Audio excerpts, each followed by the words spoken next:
A bank tells a woman that she's dead. She says that's not true. A court ruled that Subway's sandwich bread is not actually bread, and voters will decide on basic rights of primates.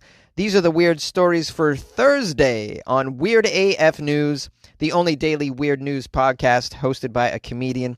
My name is Jonesy. I'm in Los Angeles, California, and I have some weird stories from all around the globe. Very happy to record them for you. Thanks for joining me. You're listening to Weird AF News with your host, Jonesy. So listen up. An Oregon woman is told by her bank that she's dead. She says it's not so. Word of Judy Kashner's death came as quite a shock to Judy Kashner. The news came from her bank, Wells Fargo, in a letter. The Lincoln City woman was surprised to discover in this letter that she had, in fact, according to Wells Fargo, been dead since 2019. We are sorry for your loss and understand this is a difficult time for you, Wells Fargo notified her.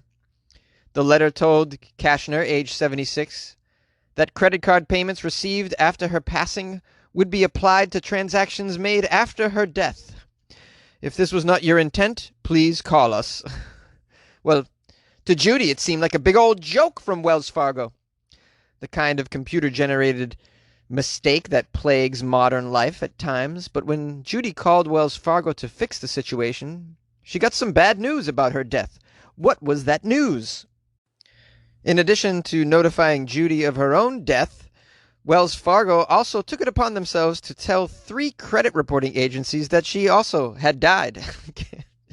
Judy and her husband were in the process of refinancing their home so they could pay to replace a failing septic tank. You can imagine the problems that they encountered when they found out that she's dead, according to the credit agencies.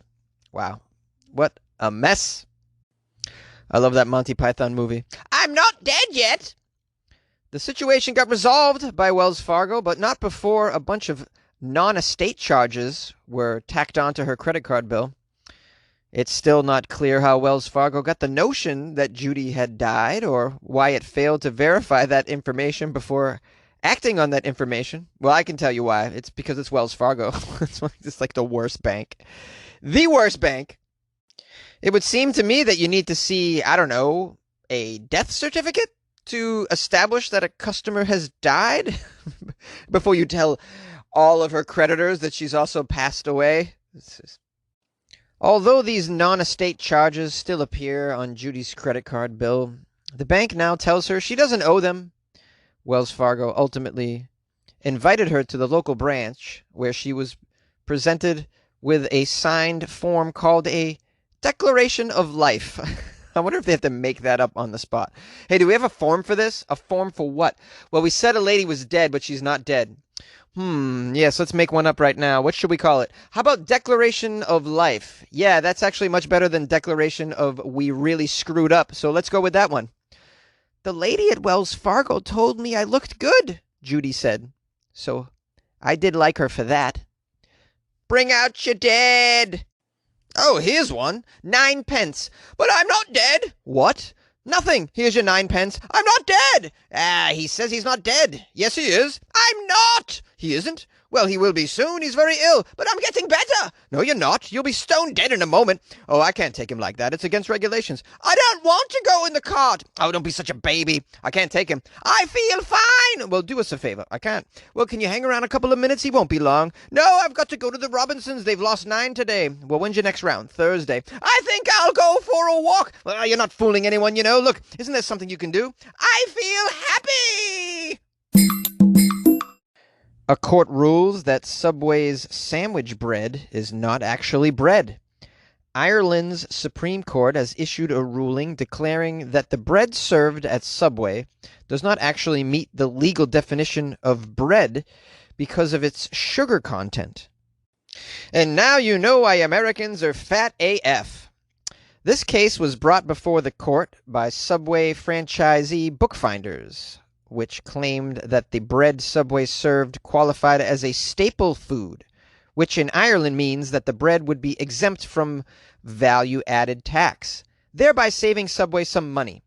The ruling, which was handed down by the 5-judge Irish Supreme Court, said that the bread's sugar content, which is 5 times higher than what was set out in Ireland's VAT Act of 1972, is much too sugary to meet the legal definition of bread and therefore cannot be called a staple food. Here is a quote from an official. The argument depends on the acceptance of the prior contention that the Subway heated sandwich contains, quote, bread as defined, and therefore can be said to be food for the purposes of the second schedule rather than confectionery. Since that argument has been rejected, this subsidiary argument must fail. According to the VAT Act of 1972, the sugar allowed in a bread product must not be more than 2% of the total weight of the flour and the dough. Subway's dough across all of their bread options, white bread, Italian, 9-grain wheat, honey oat, Italian herbs and cheese, 9-grain multi-seed, and heavy Italian, all contain 10% sugar. That is so much sugar. How can 10% of your bread be all sugar? Ow, because you're an American bread maker. That's why, at the end of the day, this is American bread, which is just, it's shit. It's so shit. And it is not good for you. And it's the reason why so many people have a belly. I'm telling you right now, it's a bread belly. It's from our bread. That's just my theory. Now, Supreme Court Justice Donald O'Donnell, which is the most Irish name I've ever heard. Donald O'Donnell. What did Donald O'Donnell say? Well, bread was originally established to make a distinction between the starch and... I can't do an Irish accent. Well, it is originally established to make a distinction between the starch and other baked goods like cookies or cakes or brownies that are sugary and therefore not healthy enough to be considered essential foods. Is that any good? I don't know. I worked on it. Yeah, apparently there's so much sugar in this Subway bread and in most breads that's manufactured in the States that they can be categorized as baked desserts. I'd imagine. That's what's happening in Ireland anyways. So good. I'm glad.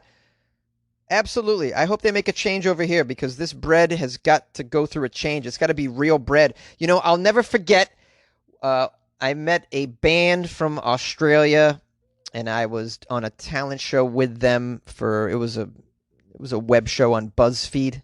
It was like emerging talents. I was doing comedy. They were playing music. They were Australian. They had been in LA for a couple months. They were loving it. And I said, what is one of the most notable differences in the food, would you say? And without missing a beat, the singer told me the bread. She was astounded that the bread could last this long on a shelf or in a bag. She was like, the bread that we have, it goes bad after a few days. It's well, I assume made of real ingredients. And clearly the bread in America has preservatives and whatnot to allow it to live on the shelf. Tons of sugar. I mean, this shit it's awful. Absolutely awful. This is just my opinion. I'm not a baker. You know, I'm just trying to spread some information here. I talk to people and I come up with a judgment. Okay. Obviously something's going on because Ireland is like, screw you and your bread. Get it out of here. I'd rather have me Lucky Charms. I'm wondering if this will happen with some other foods. Like, obviously, McDonald's chicken nuggets aren't chicken either. Ireland, can you get on that case? I don't know what that is, but can you? I don't know what those burgers are either at Burger King. What is that? No clue. Yes, if anything, could you just please shame American food manufacturers into making some healthy things so we all don't die of heart disease by the age of 62? I'd appreciate that, Ireland. At ease. Yay! You like podcasts? You're listening to my podcast. Maybe you thought to yourself, I'd like to make a podcast. Too difficult. No, not with Anchor. Anchor has free creation tools that allow you to record and edit your podcast from your phone or your computer. Anchor distributes your podcast to Apple, Spotify, Stitcher, and more. They have advertising integration, so you can even make a little money off your podcast. Everything you need to make a podcast in one place. Download the free Anchor app or go to anchor.fm to get started. And good luck with your podcast. Good luck with your creation. Good luck with your life, man. Switzerland will vote on giving primates fundamental constitutional rights. Primates could be given fundamental constitutional rights in an area in Switzerland after a proposal was given the go-ahead. Basel City will vote on whether to amend its constitution after campaigners amassed more than 100,000 signatures. Oh, well, were any of those signatures by a monkey or an ape? Then I don't think they can have constitutional rights. If you can't sign your name, you probably shouldn't get constitutional rights. Okay? Maybe I'm wrong. Let's get into the article. Maybe they make a compelling argument to give monkeys constitutional rights. I think this sounds insane, but let's read before we judge. The vote has been given the go-ahead by the country's Supreme Court. Wow, how much time does the Supreme Court in Switzerland have on their hands that they're dealing with this kind of shit? Are there no crimes or any problems at all? Is Switzerland just this unbelievable heavenly motherland of no crime or issues whatsoever that the Supreme Court just sits around and says, you know, we're a little bored. Why don't we tackle an issue on whether or not we should give other animals constitutional rights? That sounds like a good time. A way we can justify our enormous paycheck. Apparently, this has been going on a long time. Last year, a complaint against the amendment's legality was dismissed by a Basel court. And on Wednesday, the Federal Supreme Court of Switzerland rejected an appeal against that decision. The court said, in principle, cantons can go further than the protections guaranteed by the federal constitution. The initiative does not ask that federal rights accorded to humans be extended to animals, but is asking for the introduction of specific rights for non-human primates. While unusual, this does not in itself contradict the superior law, especially since the fundamental distinction between animal rights and fundamental human rights is not brought into question. Well, I hope so. But again, giving monkey rights, what is this? What are we doing here? I'd like to see some of these rights. What are the rights? Animal rights groups launched a proposal in 2016. It's these animal rights groups. My goodness, they're behind all these shenanigans. You know, you got this huge budget, man. Why don't you just go save the animals that are in danger to being slaughtered right now? I mean, I've heard the news coming out of the Amazon and other such places, right? The plains of Africa. These lions and these elephants and these rhinos are all disappearing. And yet you're hanging out in Switzerland trying to get, the rights of monkeys to play Xbox. Is that what you're doing with your time and your resources? This seems silly. I'm not trying to say you're all dummies, but man, come on, man. The story that they had, these animal rights groups were trying to get the animals off the cookie box there, the animal crackers box. I mean, these are the kind of things that these animal rights groups are doing, and it just blows my mind. Absolutely blows my mind. I'm getting way too excited about this. I know. I should calm it down. Let's hear what this animal rights group has to say. They're called Sentience Politics. Here's a quote from the organization. Non-human primates have a fundamental interest in their life and physical and mental integrity. Yeah, they have a fundamental interest in their life, as do all living organisms on the earth have a fundamental interest in their life.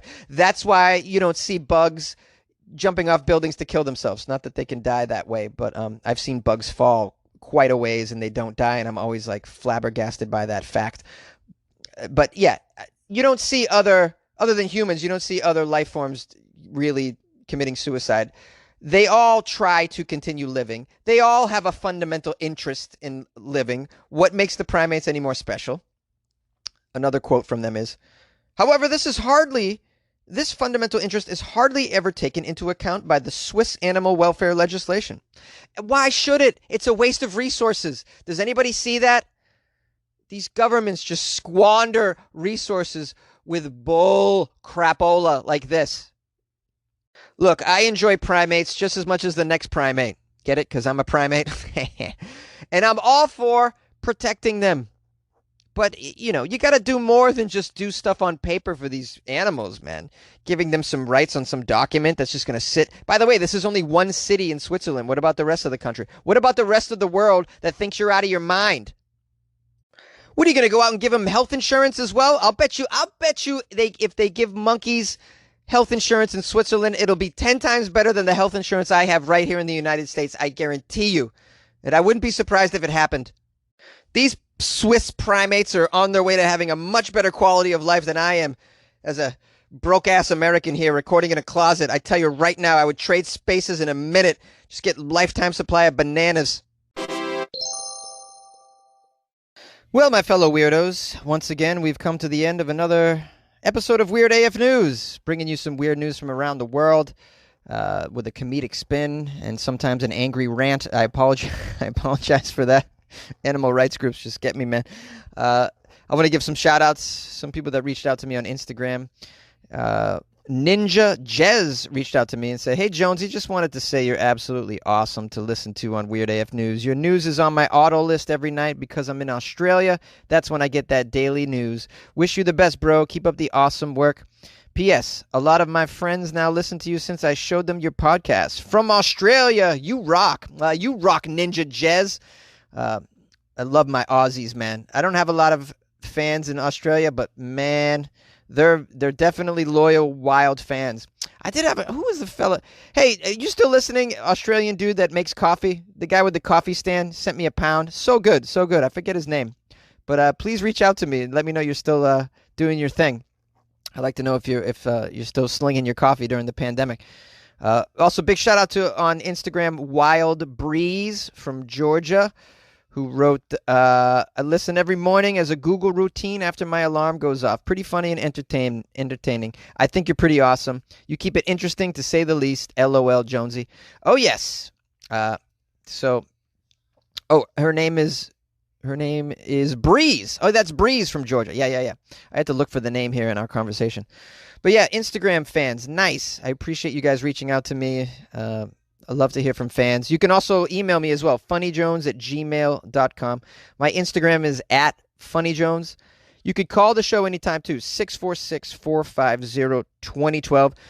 And as always, I want to sell my Patreon to you. If you'd like to support the show, you can do so by going to patreon.com/weirdafnews. You'll get bonus episodes and a bunch of other weird AF content, extra stuff. A lot of it is personal weird likes of my own that I like to share on there. But there's some other things that you might enjoy. If you'd like a little bit more of Jonesy or Weird AF News in your life, go to patreon.com/weirdafnews and support the show. Thanks, guys, so much for joining me today. And, of course, tomorrow, Florida Friday, I will definitely see you there.